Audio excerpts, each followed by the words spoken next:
좋아요 한 번, 구독 한 번이 부처님의 법을 전파하는 공덕이 됩니다. 독을 감로수로 바꾸신 부처님, 마가다국에 번영하는 도시 바이샬리에서 멀지 않은 곳에 위치한 기사회성은 리차비족이 다스리는 아름다운 성이었다. 이곳의 통치자들은 부처님의 명성을 익히 들어 알고 있었고, 오랫동안 부처님을 자신들의 성으로 초청하고 싶어 했다. 어느 봄날, 기사회성의 사신들이 부처님께서 머물고 계신 라자가의 중림정사를 찾아왔다. 그들은 정중하게 합장 공경하며 부처님께 간청했다. 세존이시여, 저희 기사회성의 백성들이 부처님의 법문을 간절히 듣고자 합니다. 부디 저희 성을 방문하여 주옵소서. 부처님께서는 자비로운 미소를 지으시며 그들의 청을 받아들이셨다. 선한 마음으로 법을 구하는 이들을 외면할 수 없다. 때가 되면 기사회성을 방문하겠다. 사신들은 기쁨에 넘쳐 성으로 돌아가 이 소식을 알렸다. 기사회성의 왕과 신하들, 그리고 모든 백성들이 부처님의 방문을 준비하기 시작했다. 그들은 성 안의 가장 아름다운 곳에 법석을 마련하고 온갖 꽃과 향으로 장엄하게 꾸몄다. 하지만 이 소식을 들은 악마 마라는 크게 분노했다. 부처님께서 기사회성에서 설법하시면 많은 사람들이 깨달음을 얻게 될 것이고, 그렇게 되면 자신의 세력이 약해질 것을 두려워했다. 마라는 부처님의 법문을 방해할 계략을 세우기 시작했다. 마라는 먼저 기사회성 주변의 악기들과 야차들을 소집했다. 부처님이 이 성에 오시면 우리의 힘이 약해질 것이다. 반드시 그분의 설법을 막아야 한다. 악기들은 마라의 명령에 따라 온갖 방해 공작을 시작했다. 그들은 밤마다 성 주변에서 무서운 소리를 내며 사람들을 두렵게 했고, 병마를 퍼뜨려 많은 사람들을 아프게 했다. 또한 불길한 징조들을 만들어내어 부처님의 방문이 재앙을 불러올 것이라는 소문을 퍼뜨렸다. 하지만 기사회성의 백성들은 부처님에 대한 믿음이 깊어서 이런 방해에도 굴복하지 않았다. 모든 방해 공작이 실패하자 마라는 가장 악독한 계략을 세웠다. 그는 강력한 독을 만들어 부처님께서 마실 물에 넣기로 했다. 이 독은 마라가 수천 년 동안 모아온 원한과 악의가 응축된 것으로 그 어떤 존재라도 죽음에 이르게 할 수 있는 맹독이었다. 마라는 은밀히 기사회성에 잠입하여 부처님께서 머무실 처소를 정찰했다. 그리고 부처님께서 사용하실 물그릇에 이 독을 넣었다. 독은 무색무취였기 때문에 겉으로는 전혀 알아볼 수 없었다. 마라는 음험한 웃음을 지으며 이제 부처님의 목숨을 끊을 수 있다고 생각했다. 하지만 마라는 한 가지를 간과했다. 부처님의 지혜와 자비는 그가 상상할 수 있는 것보다 훨씬 깊고 넓었다. 부처님께서는 이미 마라의 음모를 모두 꿰뚫어 보고 계셨지만 이를 통해 더 큰 가르침을 보이실 계획을 세우고 계셨다. 드디어 부처님께서 기사회성에 도착하시는 날이 왔다. 수많은 비구들과 함께 성문을 들어서시는 부처님의 모습은 거룩하고 장엄했다. 황금빛 가사가 햇살에 빛나고 자비로운 얼굴에는 은은한 미소가 머물고 있었다. 부처님의 발걸음이 닿는 곳마다 연꽃이 피어났고 하늘에서는 천상의 음악이 울려 퍼졌다. 기사회성의 왕과 모든 백성들이 성문 밖까지 나와 부처님을 맞이했다. 그들은 꽃잎을 뿌리며 환호했고 어린아이들은 순수한 마음으로 부처님께 연꽃을 바쳤다. 부처님께서는 모든 이들에게 자비로운 시선을 보내시며 천천히 성 안으로 들어가셨다. 준비된 처소에 도착한 부처님께서는 먼저 간단한 휴식을 취하셨다.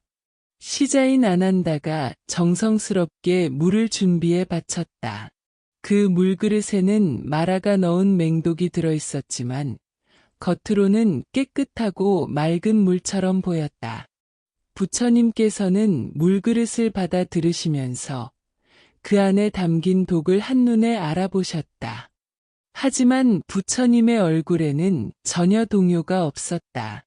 오히려 더욱 자비로운 미소를 지으시며 이 상황을 어떻게 활용하실지 깊이 생각하셨다. 부처님께서는 이 독이 단순히 마라의 악의만이 아니라 이 세상 모든 중생들의 탐욕, 분노, 어리석음이 응축된 것임을 아셨다. 이것은 중생들이 윤회하며 쌓아온 모든 업장과 번뇌의 독이었다. 부처님께서는 이 독을 통해 중생들에게 큰 가르침을 주실 수 있음을 깨달으셨다. 아난다와 다른 제자들은 아직 물그릇 안의 독을 알아차리지 못했다. 그들은 부처님께서 평소처럼 물을 드시기를 기다리고 있었다. 하지만 부처님께서는 갑자기 물그릇을 두 손으로 정중히 받들어 올리시며 깊은 산매에 드셨다. 부처님께서는 물그릇을 들고 온 우주에 편재하는 자비심을 발동하셨다. 그분의 마음에서 무량한 자비광이 뿜어져 나와 물그릇을 감쌌다. 이 자비광은 단순한 빛이 아니라 모든 중생을 구원하려는 부처님의 원력이 형태를 갖춘 것이었다. 부처님께서는 마음속으로 이렇게 서원하셨다. 이 독 안에는 중생들의 모든 고통과 번뇌가 담겨 있다. 내가 이 독을 감롯으로 바꾸어 모든 중생의 고통을 씻어내겠다. 이 물을 마시는 이들은 모든 번뇌에서 해탈하고 병든 자는 건강을 되찾으며 어리석은 자는 지혜를 얻게 하겠다. 부처님의 서원이 끝나자 놀라운 일이 일어났다. 물그릇에서 은은한 금빛이 나기 시작했고 그 안에 독이 서서히 변화하기 시작했다. 마라의 악의와 원한으로 만들어진 독이 부처님의 무량한 자비심에 의해 정화되고 있었다. 물 그릇 안에서는 신비한 변화가 계속되었다. 독의 검은 기운이 점점 사라지고 대신 맑고 투명한 빛이 퍼져나갔다. 물의 성질 자체가 완전히 바뀌어 이제는 천상의 감로수와 같은 성질을 갖게 되었다. 이 물에는 모든 질병을 치료하고 모든 번뇌를 정화하며 지혜를 열어주는 힘이 담겨 있었다. 주변에 있던 제자들이 이 변화를 목격했다. 물그릇에서 나오는 향기는 천상의 꽃향기보다도 더 아름다웠고 그 빛은 보는 이들의 마음을 정화시켰다. 아난다는 경이로운 표정으로 부처님을 바라보았고 다른 비구들도 모두 이 기적을 보며 깊이 감동했다. 부처님께서는 천천히 물 그릇을 입에 대고 그 감로수를 마셨다. 부처님께서 물을 드시는 순간 온 우주가 진동하는 것 같았다. 하늘에서는 꽃비가 내렸고 천상의 음악이 울려 퍼졌다. 대지는 6가지로 진동했고 모든 생명체들이 환희에 차서 부처님을 찬탄했다. 부처님께서 감로수를 드신 후 그 효과는 즉시 나타났다. 부처님의 몸에서는 더욱 찬란한 광명이 뿜어져 나왔고 그 광명은 기사회성 전체를 비추었다.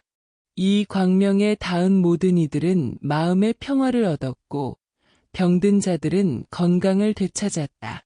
성 안에 있던 많은 환자들이 순식간에 완치되었다.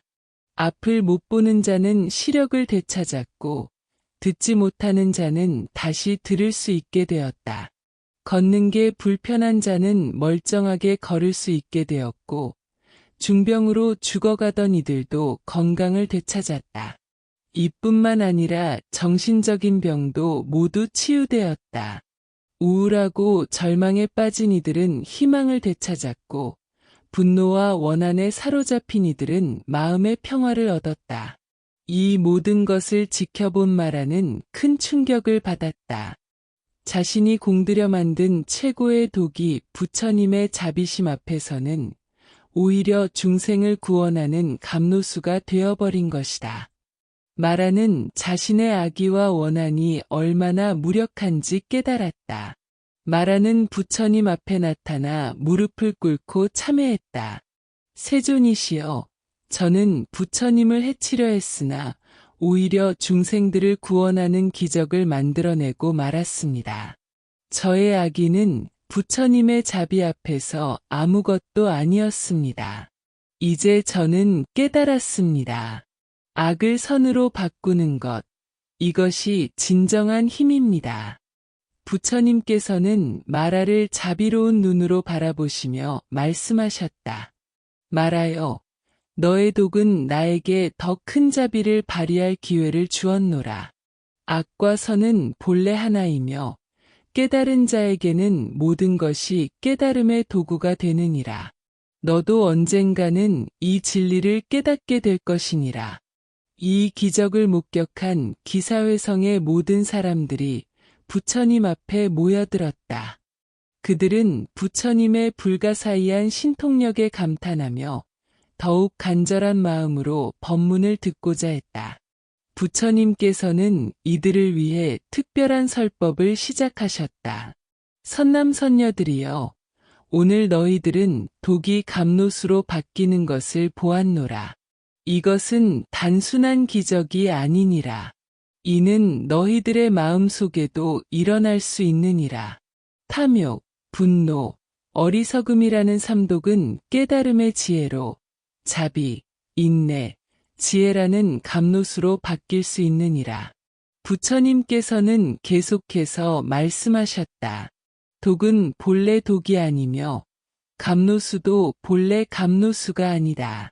모든 것은 마음이 만들어내는 것이니라. 깨달은 마음으로 보면 모든 번뇌가 보리심이 되고 모든 고통이 자비심의 근원이 되느니라.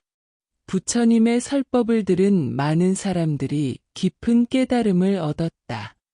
특히 부처님의 제자들은 스승의 무량한 자비심과 지혜를 새롭게 이해하게 되었다. 아난다는 이렇게 물었다. 세존이시여, 어떻게 그토록 맹독한 독을 감노수로 바꾸실 수 있었습니까? 부처님께서는 미소를 지으시며 대답하셨다. 아난다여, 독을 독으로 보는 마음이 독을 만들고 자비로 보는 마음이 감노수를 만드느니라. 나는 마라의 독 속에서도 중생을 구원할 기회를 보았기 때문에 그것이 감노수가 될 수 있었던 것이니라. 사리불과 목건년도 깊은 감동을 받았다. 그들은 부처님의 가르침이 단순한 이론이 아니라 실제로 현실을 변화시킬 수 있는 살아있는 힘임을 깨달았다. 이날의 경험은 그들의 수행의 새로운 전환점이 되었다. 부처님께서 감노수로 바뀐 물을 마신 후 그 물 그릇에는 아직도 많은 감노수가 남아 있었다. 부처님께서는 이 감노수를 아픈 사람들과 나누기로 하셨다. 제자들이 작은 그릇들에 감노수를 나누어 담아 사람들에게 나누어 주었다. 놀랍게도 그 적은 양의 감노수는 마치 무한히 증식하는 것처럼 수천 명의 사람들에게 충분히 나누어질 수 있었다. 감노수를 마신 모든 이들은 즉시 몸과 마음의 질병에서 해방되었다. 오랫동안 앓던 병이 완전히 나았고 마음의 어둠도 모두 사라졌다. 한 노인은 40년간 앓던 관절염이 완전히 나았고 한 여인은 태어날 때부터 있던 시각장애가 치유되었다. 어린아이는 선천적 심장병이 완치되었고 젊은 남자는 정신적 우울증에서 완전히 해방되었다. 이런 기적들이 수없이 일어났다. 감노수의 효과는 단순히 육체적 치유에 그치지 않았다. 감노수를 마신 사람들은 마음의 변화도 경험했다. 그들은 이전보다 훨씬 평화롭고 자비로운 마음을 갖게 되었다. 원수와 원한을 품고 있던 사람들이 서로 화해했고, 이기적이던 사람들이 남을 배려하는 마음을 갖게 되었다. 특히 놀라운 것은 지혜의 개발이었다. 감로수를 마신 많은 사람들이 갑자기 깊은 통찰력을 얻게 되었다. 그들은 삶의 진정한 의미를 깨닫고 무상과 고통, 무아의 진리를 직관적으로 이해하게 되었다. 일부는 그 자리에서 바로 아라한과를 얻기도 했다.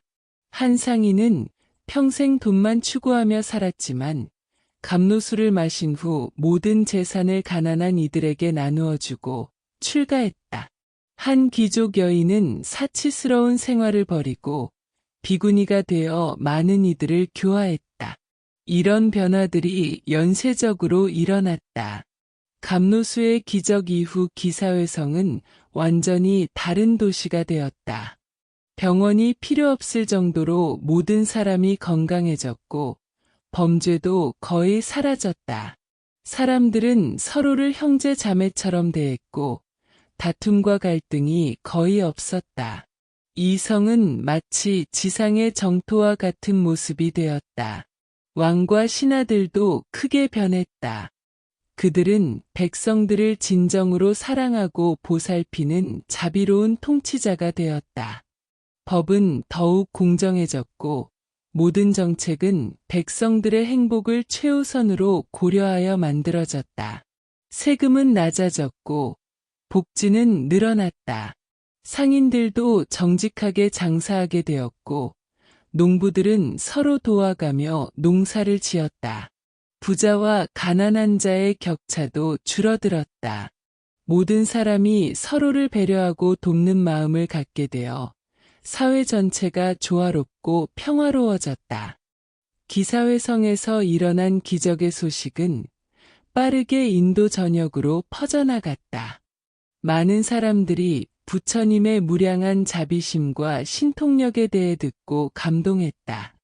각지에서 사람들이 부처님을 찾아와 가르침을 청했다. 부처님께서는 이 기적을 통해 더욱 깊은 가르침을 펼치셨다. 독을 감로수로 바꾸는 것은 불교 수행의 핵심 원리 중 하나가 되었다. 번뇌를 보리심으로, 고통을 자비심으로, 무명을 지혜로 바꾸는 것이 진정한 수행의 목표라고 가르치셨다. 많은 제자들이 이 가르침을 받아 각지로 퍼져나가 전파했다. 그들은 부처님의 기적을 직접 목격한 증인으로서 사람들에게 생생하게 그 경험을 전해주었다. 이를 통해 불교는 더욱 널리 퍼져나갔다. 기사회성의 기적을 경험한 마라도 점진적으로 변화하기 시작했다. 그는 자신의 악의와 원한이 얼마나 무의미한지 깨달았다. 부처님의 자비심 앞에서 모든 악이 선으로 바뀔 수 있다는 것을 목격한 후 마라는 자신의 존재 의미에 대해 깊이 성찰하기 시작했다. 마라는 더 이상 부처님을 적대시하지 않았다. 대신 때로는 부처님의 가르침을 시험하는 역할을 자처했다. 그는 자신도 언젠가는 깨달음을 얻을 수 있을지 부처님께 물었다. 부처님께서는 모든 중생에게는 불성이 있느니라. 너도 외외가 아니다라고 말씀해 주셨다. 이후 마라는 부처님의 설법을 방해하기보다는 오히려 부처님의 가르침이 얼마나 깊고 넓은지를 보여주는 역할을 하게 되었다. 그는 자신도 모르게 부처님의 교화 사업에 협력하게 되었다. 기사회성의 기적은 불교 역사에서 매우 중요한 사건으로 기록되었다.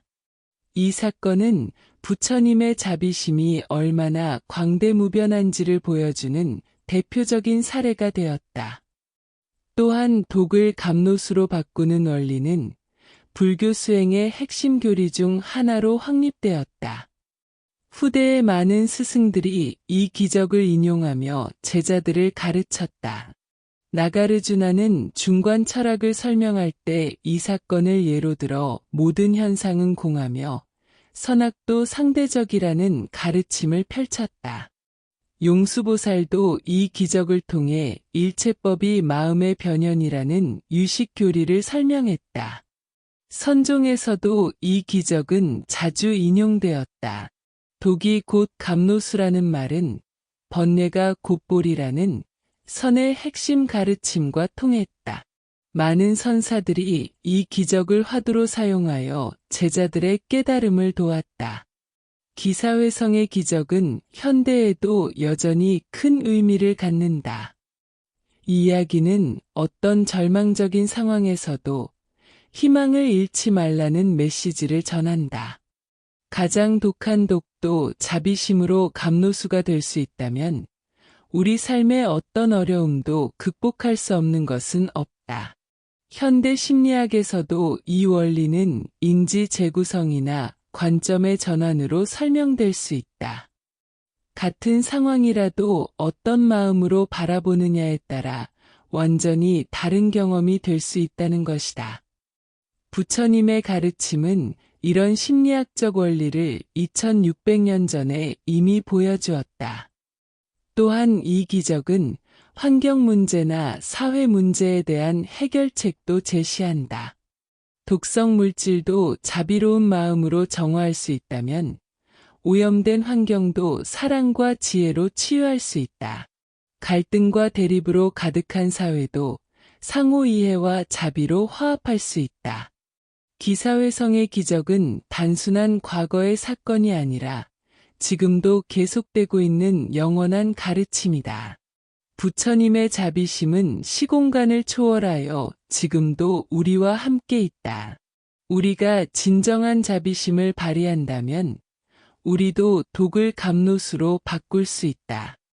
일상생활에서 만나는 모든 어려움과 괴로움은 사실 우리의 자비심을 기르는 기회이다. 미움과 원한을 사랑과 용서로 바꾸고 절망과 좌절을 희망과 용기로 바꾸며 무지와 어리석음을 지혜와 깨달음으로 바꾸는 것이 바로 독을 감노수로 바꾸는 수행이다. 기사회성에서 일어난 기적 이후 부처님께서 감노수를 마신 그 자리에는 작은 샘이 생겨났다. 이 샘에서 나오는 물은 평범한 물과는 달랐다. 맑고 투명할 뿐만 아니라 은은한 향기가 나고 마시는 이들에게 마음의 평화를 가져다 주었다. 기적이 일어난 지 며칠 후 기사회성의 한 아이가 우연히 이 샘을 발견했다. 여기에 이런 샘이 있었나? 아이는 호기심에 이끌려 물을 마셔보았다. 그 순간 아이의 마음에 말할 수 없는 평온함이 찾아왔다. 평소 장난꾸러기였던 아이가 갑자기 차분해져서 부모들을 놀라게 했다. 소문이 퍼지자 사람들이 하나둘씩 찾아왔다. 병든 사람들이 이 물을 마시면 몸이 한결 가벼워졌고 마음이 괴로운 사람들은 위안을 얻었다. 화가 난 사람들은 분노가 사라졌고 슬픈 사람들은 희망을 되찾았다. 이 신비로운 현상에 대해 사람들은 이렇게 말했다. 이것은 부처님께서 마라의 독을 감노수로 바꾸신 그 기적의 연장선이다. 이 샘물에는 특별한 힘이 있었다. 첫째, 마시는 이의 마음을 정화시켜 주었다. 탐욕과 분노, 어리석음으로 가득한 마음이 자비와 지혜로 바뀌었다. 둘째, 몸의 질병도 치유해 주었다. 특히 마음의 병에서 비롯된 육체적 질환들이 신기하게 나았다. 셋째, 지혜를 열어주는 효과가 있었다. 어려운 문제로 고민하던 사람들이 이 물을 마시고 해답을 찾는 경우가 많았다. 가장 놀라운 것은 이 물이 마시는 이의 마음 상태에 따라 다르게 작용한다는 점이었다.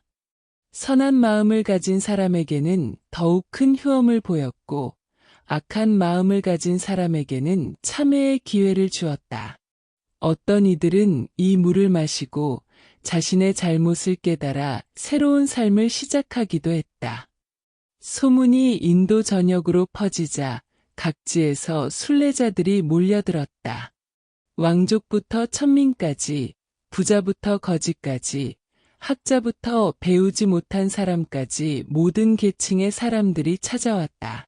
이들은 모두 한 가지 공통점이 있었다. 마음의 평화를 간절히 원한다는 것이었다. 기사회성의 왕은 이 샘을 보호하기 위해 아름다운 정자를 지었다. 그리고 이곳을 감노원이라고 명명했다. 많은 사람들이 찾아와도 샘물이 마르지 않도록 주변을 잘 정비하고 순례자들이 편안히 쉴 수 있는 시설도 마련했다. 소문을 들은 부처님께서 다시 기사회성을 방문하셨다. 샘을 보신 부처님께서는 미소를 지으시며 말씀하셨다. 이 샘은 그날의 기적이 남긴 선물이다. 진정한 자비심이 만들어낸 결과이니 이 물을 마시는 모든 이들이 그 자비심을 깨달아 가기를 바란다.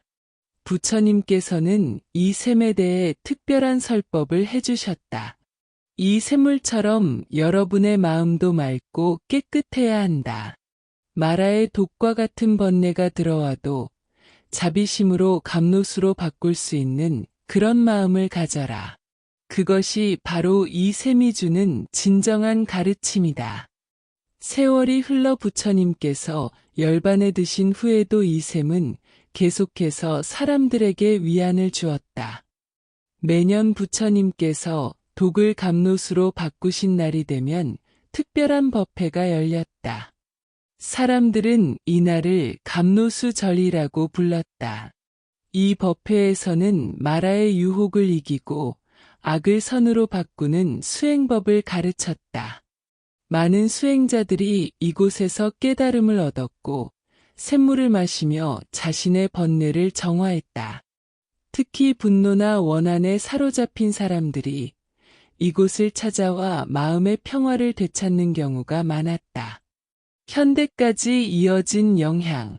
비록 세월이 흘러 원래의 샘은 사라졌지만 그 정신은 지금까지도 이어지고 있다. 전 세계의 불교 사원들에는 감노수라는 이름의 성수가 있다. 이는 모두 기사회성의 그 첫 번째 감노수에서 비롯된 전통이다. 불교도들은 중요한 의식 때마다 감노수를 사용한다. 새로 태어난 아이의 축복식에서, 결혼식에서, 그리고 임종을 맞은 이의 극락왕생을 위한 의식에서 감노수가 뿌려진다. 이는 부처님의 자비심이 모든 중생에게 전해지기를 바라는 마음에서 나온 것이다. 현대의 많은 명상센터와 수행도량에서도 감노수 명상이라는 수행법이 전해진다. 수행자들은 자신의 마음속 독소를 감노수로 변화시키는 관상을 한다. 이를 통해 분노를 자비로, 탐욕을 보리심으로, 어리석음을 지혜로 바꾸는 연습을 한다. 기사회성의 감노수 이야기는 우리에게 영원한 메시지를 전한다. 아무리 독한 독이라도 진정한 자비심 앞에서는 감노수가 될 수 있다는 것이다. 우리 삶에서 만나는 모든 어려움과 고통, 심지어 악의와 증오까지도 올바른 마음가짐으로 대하면 성장과 깨달음의 기회가 될 수 있다. 마라의 독이 부처님의 자비심을 만나 감노수가 되었듯이 우리의 번뇌와 고통도 지혜와 자비를 만나면 해탈의 도구가 될 수 있다. 이것이 바로 불교의 핵심 가르침 중 하나인 번뇌가 곧 보리라는 진리의 실제적 구현이다. 기사회성의 작은 샘에서 시작된 감노수의 기적은 이제 전 세계 모든 불교도들의 마음속에서 계속되고 있다. 그들이 자비심을 실천할 때마다, 악을 선으로 바꿀 때마다 그곳에서 새로운 감노수가 솟아나고 있다. 부처님께서 마라의 독을 감노수로 바꾸신 그 순간의 자비심은 시공간을 초월하여 지금도 우리와 함께 있다. 우리 각자의 마음이 바로 그 영원한 감로수의 셈이 될 수 있다. 이것이 기사회성의 기적이 우리에게 남겨준 가장 큰 선물이다. 그 작은 셈에서 시작된 감로수의 물줄기는 이제 온 세상을 적시는 자비의 강물이 되어 흘러가고 있다. 그리고 그 강물은 우리 모두의 마음을 거쳐 미래의 모든 중생들에게까지 전해져 갈 것이다. 이것이 바로 부처님의 감로수가 가진 영원한 힘이다. 빈녀의 등불, 가난한 여인의 지극한 정성, 왕사성의 외곽, 낡은 집들이 빽빽이 들어선 가난한 동네에 난다라는 여인이 살고 있었다. 그녀의 집은 작고 허름했다. 지붕은 여기저기 구멍이 나서 비가 오면 빗물이 새어 들어왔고, 벽은 흙으로 대충 발라놓아서 겨울이면 차가운 바람이 스며들었다. 바닥은 맨땅이었고, 가구라고는 낡은 돗자리 하나와 깨진 물항아리, 그리고 밥을 짓는 작은 토기 하나가 전부였다. 난다는 35살의 나이에 이미 늙은 여인처럼 보였다. 어린 나이에 남편을 잃고 혼자서 살아가야 했던 고달픈 세월이 그녀의 얼굴에 깊은 주름을 새겨놓았다. 손은 거칠고 갈라져 있었고 등은 구부정했다. 하지만 그녀의 눈에는 아직도 생명력이 남아 있었고 어떤 어려움 앞에서도 굴복하지 않으려는 의지가 엿보였다. 매일 새벽이 되면 난다는 일자리를 찾아 시장으로 향했다. 그녀가 할 수 있는 일은 많지 않았다. 부잣집 청소, 빨래, 곡식 도정, 무거운 짐 나르기 등 힘들고 더러운 일들이었다. 하지만 이런 일도 쉽게 구할 수 있는 것이 아니었다. 젊고 건강한 사람들이 많아서 난다 같은 중년 여인에게는 기회가 잘 돌아오지 않았다. 오늘도 일거리가 없구나. 난다는 시장 한 모퉁이에 앉아 한숨을 쉬었다. 아침 일찍부터 저녁까지 기다렸지만 아무도 그녀에게 일을 맡기지 않았다. 젊은 여인들이 먼저 선택되었고 난다는 항상 마지막이었다. 때로는 아예 일거리 자체가 없어서 하루 종일 굶는 날도 있었다. 어떤 날은 운이 좋아서 부잣집 마님이 그녀를 불러 청소 일을 맡기기도 했다. 하지만 그 일은 매우 힘들었다. 큰 저택의 구석구석을 청소하고 무거운 가구를 옮기며 더러운 화장실까지 깨끗이 치워야 했다. 하루 종일 일해도 받는 돈은 겨우 그날 먹을 것을 사기에 충분하지 않은 정도였다. 난다는 가끔 자신의 처지를 한탄했다. 이렇게 가난하게 살다가 죽는 것이 내 운명인가? 전생에 무슨 죄를 지었기에 이런 삶을 살아야 하는 걸까? 하지만 곧 고개를 들고 다시 일어났다. 포기하면 그것으로 끝이었다. 살아있는 한 희망을 놓을 수는 없었다. 겨울이 가장 힘들었다. 추위에 떨며 잠을 자야 했고 제대로 된 옷도 없어서 몸을 따뜻하게 할 수가 없었다. 때로는 추위 때문에 밤새 잠을 이루지 못하고 몸을 떨며 새벽을 기다리기도 했다. 그럴 때면 차라리 죽었으면 좋겠다는 생각이 들기도 했지만 다시 마음을 다잡았다. 어느 따뜻한 봄날 난다는 시장에서 사람들이 웅성거리는 소리를 들었다. 부처님께서 중림정사에서 설법하신다는데 같이 가보지 않을래? 부처님의 법문을 들으면 마음이 평안해진다더군. 사람들의 대화를 들은 난다는 호기심이 생겼다. 평소에도 부처님에 대한 이야기를 종종 들었지만 직접 설법을 들을 기회는 없었다. 난다는 망설였다. 자신 같은 가난한 사람이 부처님의 설법을 들어도 되는 걸까? 더러운 옷을 입고 가면 다른 사람들이 눈살을 찌푸리지 않을까? 하지만 결국 용기를 내어 중림정사로 향했다. 그녀는 가진 옷 중에서 가장 깨끗한 것을 입고 얼굴과 손을 씻고 머리를 정갈하게 빗었다. 중림정사에 도착한 난다는 경이로운 광경을 목격했다. 수많은 사람들이 부처님을 중심으로 둘러앉아 있었다. 왕족, 귀족, 부자, 상인들부터 농부, 수공업자, 그리고 자신과 같은 가난한 사람들까지 신분과 계층을 가리지 않고 모든 이들이 함께 있었다. 부처님 앞에서는 모든 이가 평등했다. 부처님의 모습을 처음 본 난다는 깊은 감동을 받았다. 그분의 얼굴에는 무한한 자비와 지혜가 빛나고 있었고 그 존재 자체에서 평화로운 기운이 흘러나왔다. 부처님께서 말씀하시는 목소리는 맑고 온화했으며 듣는 모든 이들의 마음에 스며들었다. 부처님께서는 그날 보시에 대해 설법하셨다. 모든 중생들이여, 보시는 큰 복을 짓는 일이니라. 보시를 통해 우리는 탐욕을 버리고 자비심을 기를 수 있느니라.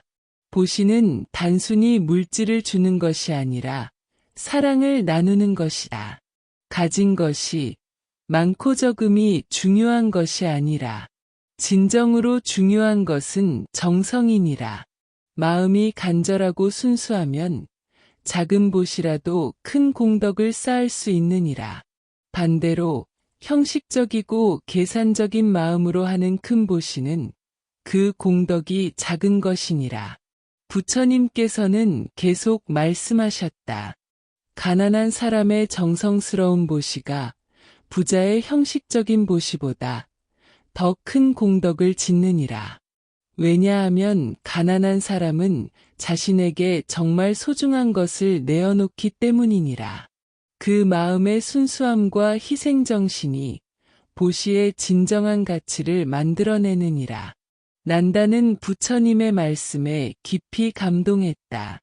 지금까지 자신은 가난해서 아무것도 할 수 없다고 생각했는데 부처님께서는 마음이 더 중요하다고 말씀하셨다. 나도 보시를 해보고 싶다.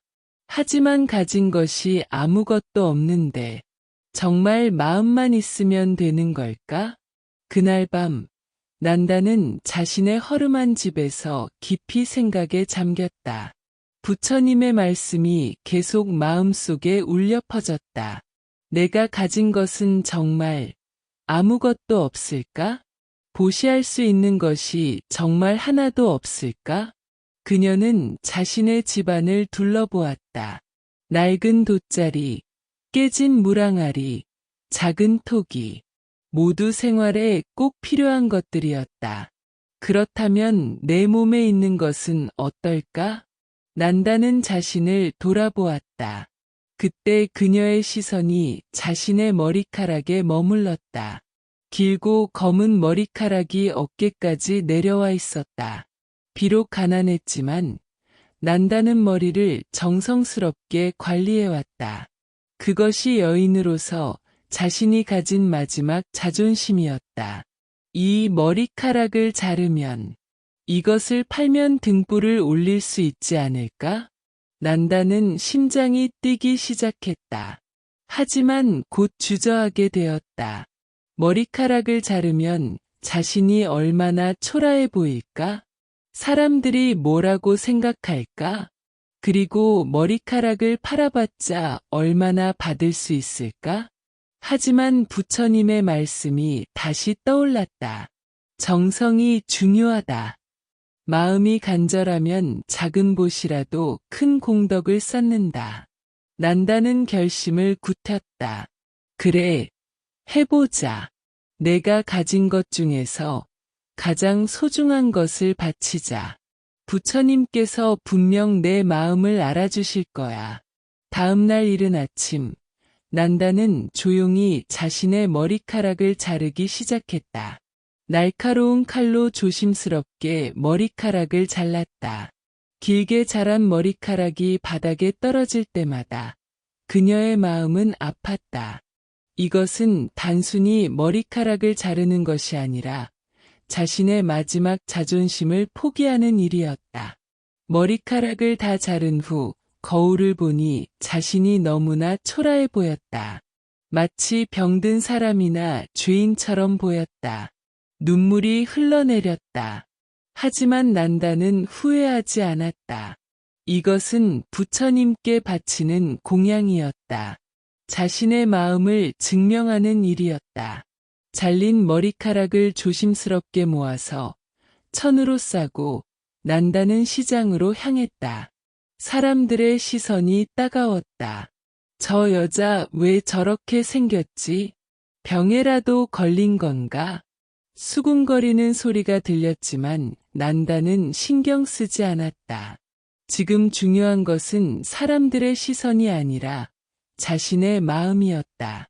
시장에서 가발을 만드는 상인을 찾아간 난다는 조심스럽게 머리카락을 꺼내 보였다. 이 머리카락을 사주실 수 있나요? 상인은 머리카락을 자세히 살펴보더니 고개를 저었다. 머리카락이 좀 거칠어서, 그리고 길이도 짧고, 이 정도면 기름 한 그릇 사기도 어려운 가격밖에 못 줍니다. 난다의 마음은 무너졌다. 자신이 그토록 소중히 여겼던 머리카락이 그렇게 가치 없는 것이었나? 이것밖에 안 됩니까? 미안하지만 이게 한계야. 요즘 머리카락 장사가 잘 안 되거든. 상인은 동전 몇 개를 내밀었다. 정말 작은 액수였다. 하지만 난다는 그 돈을 받았다. 비록 적은 돈이지만 이것으로도 등불을 만들 수 있을 것이다. 감사합니다. 난다는 정중히 인사하고 기름을 파는 상점으로 향했다. 그 적은 돈으로는 아주 작은 양의 기름만 살 수 있었다. 하지만 난다는 만족했다. 이것으로도 충분하다고 생각했다.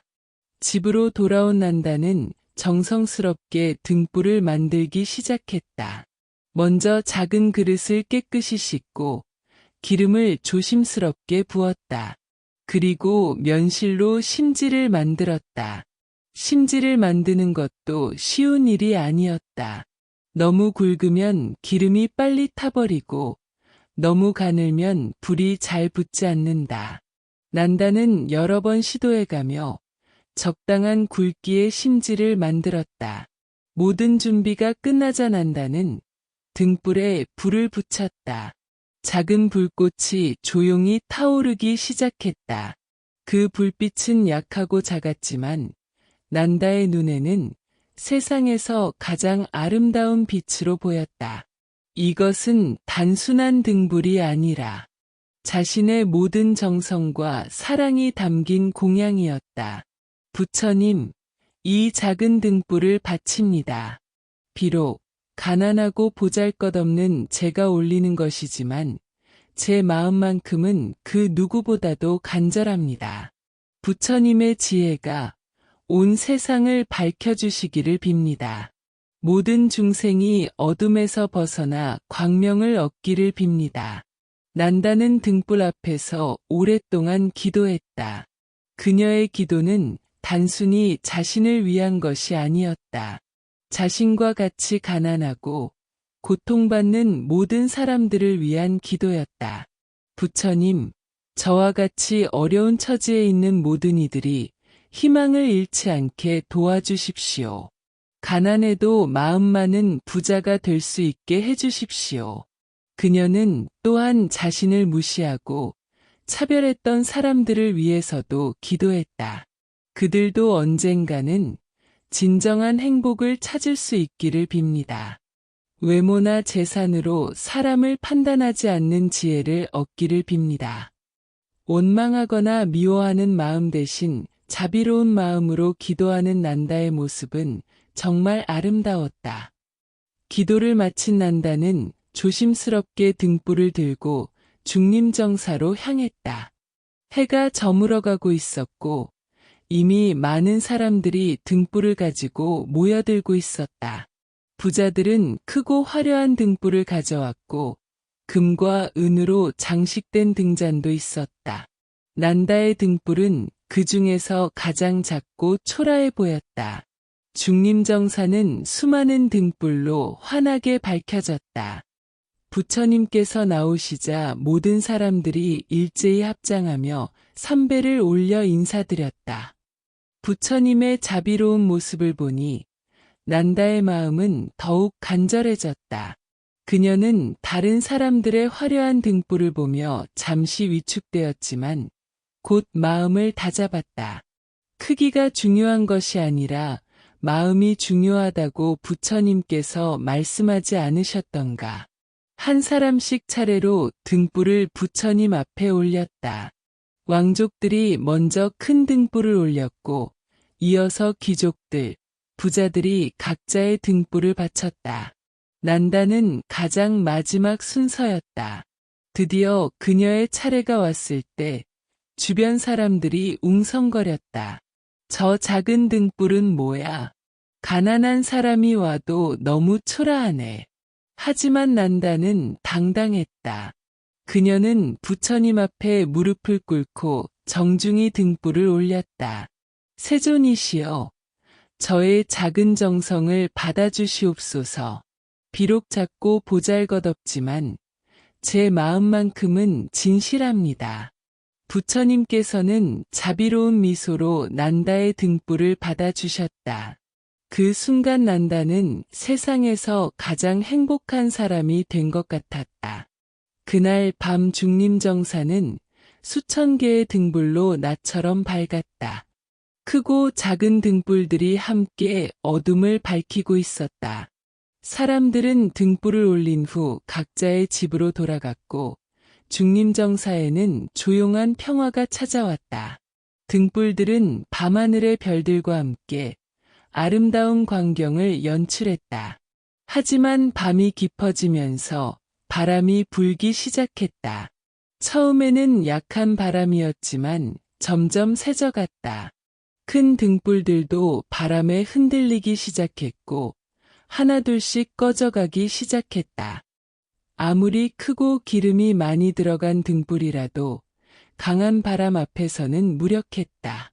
새벽이 되자 대부분의 등불이 꺼져 있었다. 그런데 놀라운 일이 일어났다. 수많은 등불 중에서 단 하나, 난다가 올린 작은 등불만이 여전히 환하게 타고 있었던 것이다. 그 작은 불꽃은 밤새 바람에도 꺼지지 않고 꿋꿋이 타오르고 있었다. 오히려 처음보다 더 밝게 빛나는 것 같았다. 이것은 정말 신기한 일이었다. 다음 날 새벽, 아난다가 등불을 정리하러 왔다. 그는 밤새 바람이 불어서 대부분의 등불이 꺼진 것을 보고 별로 놀라지 않았다. 늘 있는 일이었다. 하지만 한 등불이 여전히 타고 있는 것을 보고 깜짝 놀랐다. 이상하다. 이 작은 등불이 어떻게 밤새 꺼지지 않았을까? 다른 큰 등불들은 모두 꺼졌는데 아난다는 더 자세히 그 등불을 살펴보았다. 기름의 양도 별로 많지 않고 등잔도 아주 작고 초라했다. 상식적으로는 가장 먼저 꺼져야 할 등불이었다. 하지만 그 등불은 마치 영원히 타오를 것처럼 환하게 빛나고 있었다. 아난다는 호기심이 생겨서 그 등불을 끄려고 시도해 보았다. 먼저 입으로 바람을 불어보았다. 하지만 불꽃은 전혀 흔들리지도 않았다. 더 세게 불어보았지만 마찬가지였다. 그래서 부채를 가져와서 바람을 일으켜 보았다. 다른 등불이었다면 즉시 꺼졌을 만큼 센 바람이었지만 그 등불은 오히려 더 밝게 타올랐다. 아난다는 정말 신기해했다. 아난다는 이번에는 물을 가져왔다. 분명히 물을 뿌리면 꺼질 것이라고 생각했다. 하지만 놀랍게도 물을 뿌려도 등불은 꺼지지 않았다. 물방울이 불꽃에 닿는 순간 증발해버렸고 불꽃은 여전히 밝게 타오르고 있었다. 아난다는 이제 정말 당황했다.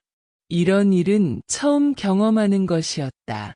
도대체 이 등불은 무엇인가? 자연의 법칙을 거스르는 이런 일이 가능한가?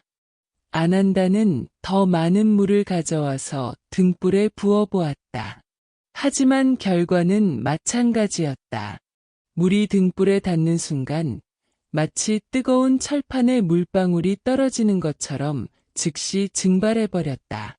등불은 조금도 영향을 받지 않고 계속 타오르고 있었다. 아난다는 이 기이한 현상을 혼자서는 해결할 수 없다고 판단했다. 이런 초자연적인 일은 부처님께서 많이 설명해 주실 수 있을 것이었다. 그는 서둘러 부처님께 이 일을 보고하러 갔다. 부처님께서는 아직 선정에서 깨어나지 않으셨지만 이 일은 너무 중요해서 기다릴 수 없었다. 부처님께서 선정에서 나오시자 아난다가 급히 달려와 여쭈었다. 부처님, 큰일입니다. 어젯밤에 올려진 등불 중에서 하나가 도저히 꺼지지 않습니다. 바람을 불어도 물을 뿌려도 전혀 영향을 받지 않습니다. 이것은 도대체 무엇입니까? 부처님께서는 잠시 미소를 지으시더니 말씀하셨다. 아난다요. 그 등불을 끄려 하지 말라. 그것은 보통 등불이 아니니라. 무슨 말씀이신지요? 그것은 난다라는 가난한 여인이 자신의 머리카락을 팔아서 올린 등불이니라. 그녀의 지극한 정성과 순수한 마음이 담겨 있어서 물질적인 힘으로는 그 등불을 끌 수 없느니라. 부처님께서는 계속 설명하셨다. 아난다요. 보시의 공덕은 물질의 크기로 결정되는 것이 아니니라. 마음의 순수함과 정성으로 결정되는 것이다. 난다는 자신이 가진 것 중에서 가장 소중한 것을 기꺼이 내어 놓았느니라. 그녀에게 머리카락은 여인으로서의 마지막 자존심이었다. 그것을 포기하면서까지 보시를 하려는 그 마음이 얼마나 아름다운가. 그녀는 가진 것은 없지만 마음만큼은 부처보다도 크니라. 부처님의 이 말씀에 아난다는 깊이 감동했다. 정말 그렇습니다. 저는 그동안 보시를 잘못 이해하고 있었습니다. 큰 것을 내놓는 것만이 훌륭한 보시라고 생각했는데, 아난다요. 진정한 보시는 자신에게 소중한 것을 기꺼이 내어주는 것이니라. 부자가 남아도는 돈을 조금 내는 것보다 가난한 사람이 자신의 전부를 내는 것이 훨씬 큰 공덕을 쌓는 것이니라. 부처님께서는 난다의 마음에 대해 더 자세히 설명해 주셨다. 그녀의 마음에는 탐욕이 없다. 명예욕도 없고 다른 사람에게 인정받으려는 마음도 없다. 오직 부처와 법과 승가에 대한 순수한 믿음과 사랑만이 있을 뿐이다. 그런 순수한 마음에서 나오는 보시는 그 어떤 물질적인 그 힘으로도 소멸시킬 수 없느니라. 그런 정성 앞에서는 바람도 비도 무력하니라. 부처님께서는 더욱 깊은 의미를 설명해 주셨다. 아난다요. 저 등불의 불꽃은 단순한 물질이 아니니라. 그것은 난다의 보리심이 형태를 갖춘 것이니라. 깨달음을 향한 간절한 마음, 모든 중생을 사랑하는 자비심, 그리고 진리에 대한 순수한 믿음이 저 불꽃으로 나타난 것이니라. 그러므로 물질적인 방법으로는 결코 끌 수 없는 것이니라. 아난다는 이제 완전히 이해했다. 그렇습니다. 세존이시여. 저 등불은 물질을 초월한 영적인 불꽃이었습니다. 난다의 순수한 마음이 만들어낸 기적이옵니다. 부처님께서는 고개를 끄덕이시며 말씀하셨다. 바로 그것이니라. 진정한 믿음과 정성은 이런 기적을 만들어낸다. 이것이 바로 신심의 힘이니라. 부처님께서는 갑자기 먼 곳을 바라보시는 듯한 표정을 지으셨다. 그분의 눈에는 과거와 미래를 꿰뚫어 보는 지혜의 빛이 번뜩였다. 아난다여, 이 여인의 미래에 대해 들려주겠노라. 이것은 단순한 예언이 아니라 그녀의 선업이 자연스럽게 가져올 결과이니라. 이 난다라는 여인은 미래에 수미등불 열애라는 부처가 될 것이다. 그녀의 이름에서 알 수 있듯이 그녀는 모든 중생의 어둠을 밝히는 위대한 광명의 부처가 될 것이요. 오늘 하나의 작은 등불로 시작된 그녀의 원력이 무량겁에 걸쳐 성장하여 마침내 최고의 깨달음으로 완성될 것이니라. 부처님의 예언에 아난다와 주변에 있던 모든 제자들이 깊이 감동했다. 정말 놀라운 일입니다. 저렇게 가난하고 보잘것없어 보이는 여인이 미래의 부처가 된다니. 아난다여, 외모나 현재의 처지로 사람을 판단하지 말라. 마음의 크기와 순수함이야말로 그 사람의 진정한 가치를 결정한다. 부처님께서는 수미등불 열애라는 이름의 의미에 대해 더 자세히 설명해 주셨다. 수미사는 온 우주의 중심이니라. 그리고 등불은 어둠을 밝히는 지혜의 상징이다. 난다가 미래의 수미등불 열애가 된다는 것은 그녀가 온 우주의 중심에서 모든 중생의 무명을 밝히는 위대한 부처가 된다는 뜻이니라. 오늘 그녀가 올린 작은 등불은 그 시작에 불과하니라. 이 등불이 꺼지지 않는 것처럼 그녀의 보리심도 영원히 꺼지지 않을 것이니라. 세세생생 그녀는 중생을 위해 수행하고 마침내 완전한 깨달음을 성취할 것이니라. 그때 그녀의 지혜 광명은 온 우주를 비추어 모든 중생을 해탈로 이끌 것이니라. 아난다는 또 다른 의문이 생겼다. 세존이시여, 그렇다면 다른 사람들의 등불은 왜 꺼진 것이옵니까? 그들의 정성은 부족했던 것이옵니까? 부처님께서는 자비로운 미소를 지으시며 대답하셨다. 아난다여, 다른 사람들의 보시가 무의미하다는 것은 아니다. 각자의 마음에 따라 그에 상응하는 공덕을 쌓은 것이다.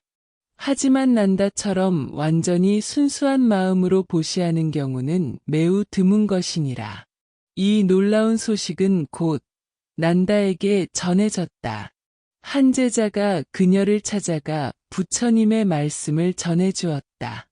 난다 보살님, 부처님께서 당신의 등불에 대해 말씀하셨습니다. 당신의 등불은 밤새 꺼지지 않았고 어떤 방법으로도 끌 수 없었습니다. 그리고 부처님께서는 당신이 미래의 수미등불 열애라는 부처가 될 것이라고 예언하셨습니다. 난다는 처음에는 믿을 수 없었다. 제가요? 이렇게 가난하고 보잘것없는 제가 부처가 된다고요? 하지만 제자가 자세히 설명해 주자 점차 믿게 되었다. 그리고 무엇보다 부처님께서 자신의 마음을 알아주셨다는 사실에 깊이 감동했다. 부처님께서 제 마음을 알아주셨군요. 정말 감사합니다. 난다의 눈에서 기쁨의 눈물이 흘러내렸다. 그동안 아무도 자신을 알아주지 않았는데 부처님만은 자신의 진심을 알아봐 주셨다. 가진 것은 없지만 정성만큼은 누구에게도 지지 않습니다. 앞으로도 계속 이런 마음으로 수행하겠습니다. 이 일을 계기로 난다의 삶은 완전히 바뀌었다. 외적으로는 여전히 가난했지만 내적으로는 세상에서 가장 부자가 된 기분이었다. 부처님의 인정을 받았다는 사실, 그리고 미래의 부처가 될 것이라는 예언은 그녀에게 무한한 용기와 희망을 주었다. 난다는 더욱 열심히 수행했다. 매일 새벽에 일어나 명상을 하고 부처님의 가르침을 실천하려고 노력했다. 비록 가난했지만 마음만큼은 부자였다. 다른 가난한 사람들을 보면 자신의 경험을 나누어주며 격려했다. 포기하지 마세요. 부처님께서는 우리의 마음을 보십니다. 진심으로 수행하면 반드시 보답이 있을 것입니다. 그녀는 또한 다른 사람들에게 등공양의 의미를 전파했다. 등불은 단순한 공양이 아닙니다. 그것은 우리 마음속의 지혜를 상징하는 것입니다. 작은 등불이라도 진심으로 올리면 큰 공덕을 쌓을 수 있습니다. 많은 사람들이 난다의 이야기를 듣고 감동하여 등공양을 시작했다. 시간이 흘러갈수록 난다는 점점 더 깊은 지혜를 얻게 되었다. 그녀는 가난을 더 이상 불행으로 여기지 않았다. 오히려 가난이 자신의 마음을 단순하고 순수하게 만들어준다고 생각했다. 가진 것이 많으면 마음이 복잡해지고 탐욕이 생기기 쉽습니다. 하지만 가진 것이 없으면 마음이 깨끗해집니다. 난다는 모든 상황을 수행의 기회로 받아들였다. 일거리가 없어서 굶는 날에는 이것도 부처님께서 주시는 시험이라고 생각하며 인내했다. 사람들이 자신을 무시할 때는 이것은 내 교만심을 없애주는 가르침이라고 여겼다. 이런 긍정적인 마음가짐 덕분에 그녀는 어떤 어려움 앞에서도 좌절하지 않았다. 또한 난다는 다른 사람들을 원망하지 않게 되었다. 자신을 차별하고 무시했던 사람들에 대해서도 그들도 무명에 빠져 있을 뿐이라고 생각하며 자비심을 보였다. 이런 마음의 변화는 주변 사람들에게도 영향을 미쳤다. 점차 사람들이 난다를 다른 시선으로 보기 시작했다. 난다의 이야기가 알려지면서 왕사성의 가난한 사람들 사이에서 희망의 바람이 일기 시작했다.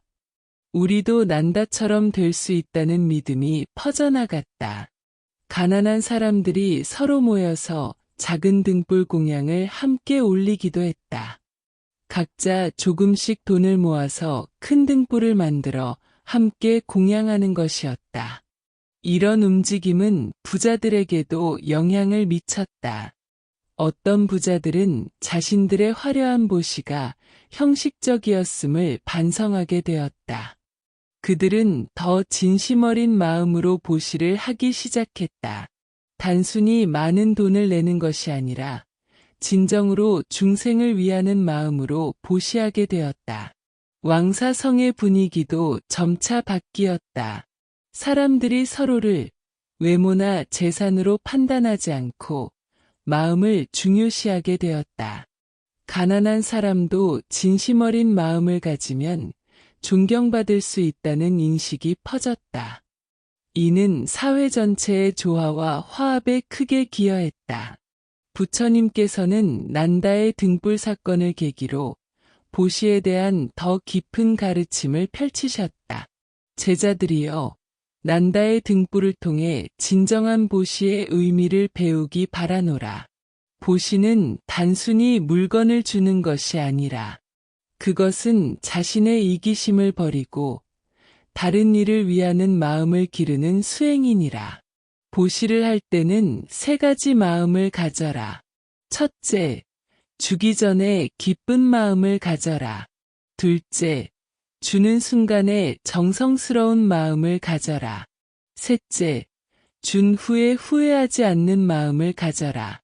이 3가지 마음이 있을 때 비로소 진정한 보시가 되느니라.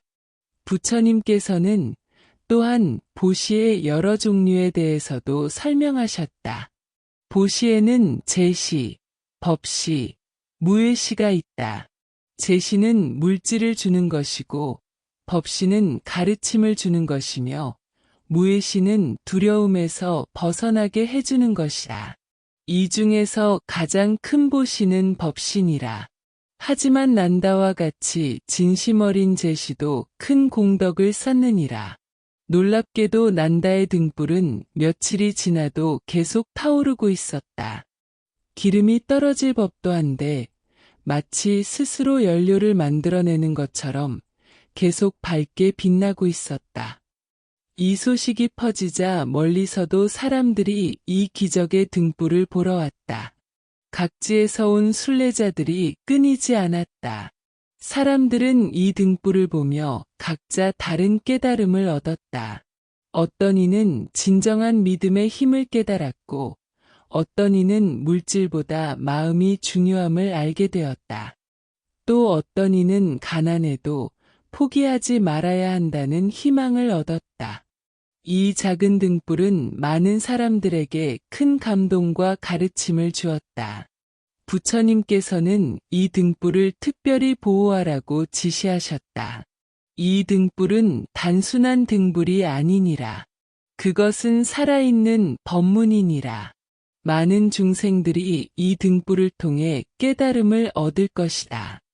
그래서 중림정사에서는 이 등불을 특별한 장소에 모시고 매일 관리했다. 이 모든 일로 인해 난다는 더욱 깊은 수행에 들어갔다. 그녀는 매일 부처님의 설법을 듣고 다른 수행자들과 함께 명상했다. 비록 출가하지는 않았지만 제가 수행자로서 최선을 다했다. 그녀의 수행은 특별히 자비심 수행에 중점을 두었다. 난다는 자신과 같은 처지의 사람들을 특별히 도왔다. 굶주린 사람이 있으면 자신의 음식을 나누어 주었고, 병든 사람이 있으면 간병을 해주었다. 절망에 빠진 사람이 있으면 희망을 주는 말을 해주었다. 이런 실천을 통해 그녀의 자비심은 날로 깊어져 갔다. 또한 난다는 지혜 수행도 게을리하지 않았다. 부처님의 가르침을 깊이 공부하고 무상, 고, 무아의 진리를 명상을 통해 체득하려고 노력했다. 점차 그녀는 자신의 가난과 고통도 무상한 것임을 깨닫게 되었다. 모든 것이 변화하는 것이라면 현재의 어려움도 언젠가는 변할 것이라는 깨달음을 얻었다. 난다의 이야기는 후대에 큰 영향을 미쳤다. 이 이야기는 불교 경전에 기록되어 오늘날까지 전해지고 있다. 특히 등공양의 의미를 설명할 때 가장 많이 인용되는 설화가 되었다. 많은 불교도들이 등공양을 할 때 난다의 마음을 본받으려고 노력한다. 이 이야기는 또한 가난한 사람들에게 큰 희망을 주었다. 물질적으로 부족해도 마음만은 부자가 될 수 있다는 메시지는 많은 사람들에게 용기를 주었다. 가난을 부끄러워하지 말고 오히려 그것을 수행의 기회로 삼으라는 가르침은 시대를 초월한 지혜였다. 또한 이 이야기는 부자들에게도 교훈을 주었다. 많이 가진 것보다 진심이 중요하다는 것, 형식적인 보시보다 정성스러운 보시가 더 가치 있다는 것을 깨닫게 해주었다. 이로 인해 많은 부자들이 자신의 보시 행위를 반성하고 더 진심 어린 마음으로 보시하게 되었다. 난다의 등불 이야기는 현대에도 여전히 큰 의미를 갖는다. 물질만능주의가 팽배한 현대사회에서 이 이야기는 진정한 가치가 무엇인지를 일깨워준다. 많이 가진 것보다 마음가짐이 중요하다는 메시지는 현대인들에게도 큰 교훈이 된다. 또한 이 이야기는 소외계층에 대한 우리의 시각을 바꿔준다. 겉으로 보기에 가난하고 보잘것없어 보이는 사람도 위대한 마음을 가질 수 있다. 우리는 사람을 외모나 재산으로 판단하지 말고 그 사람의 마음을 보려고 노력해야 한다. 현대의 자선활동이나 기부 문화에도 이 이야기는 시사점을 준다. 많은 돈을 기부하는 것도 좋지만 진심 어린 마음으로 하는 작은 기부가 더 가치 있을 수 있다. 기부의 크기보다는 기부하는 마음의 순수함이 더 중요하다는 것을 알 수 있다. 난다의 등불은 그 후에도 오랫동안 중림정사에서 타오르고 있었다고 전해진다. 부처님께서 열반에 드신 후에도 그 등불은 계속 빛나며 많은 수행자들에게 감동을 주었다. 어떤 이들은 그 등불이 아직도 어딘가에서 타오르고 있다고 믿는다. 실제로 그 등불이 지금도 존재하는지는 알 수 없다. 하지만 분명한 것은 난다의 마음, 그 순수하고 간절한 정성은 영원히 꺼지지 않는다는 것이다. 그녀의 이야기를 들을 때마다 우리 마음 속에서도 그와 같은 등불이 켜진다.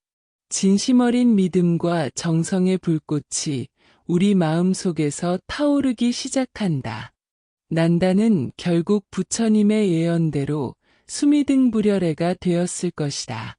비록 우리가 그 모습을 직접 볼 수는 없지만 그녀의 원력은 지금도 이어지고 있다. 모든 중생의 어둠을 밝히는 지혜의 등불로서 그녀는 여전히 우리와 함께 있다. 이 이야기를 들을 때마다 우리는 자문해 봐야 한다. 나의 등불은 어떤 마음으로 켜지는가? 나의 보시는 진심에서 우러나오는가? 난다의 등불처럼 꺼지지 않는 마음을 가질 수 있다면 우리도 언젠가는 모든 중생을 밝히는 위대한 등불이 될 수 있을 것이다.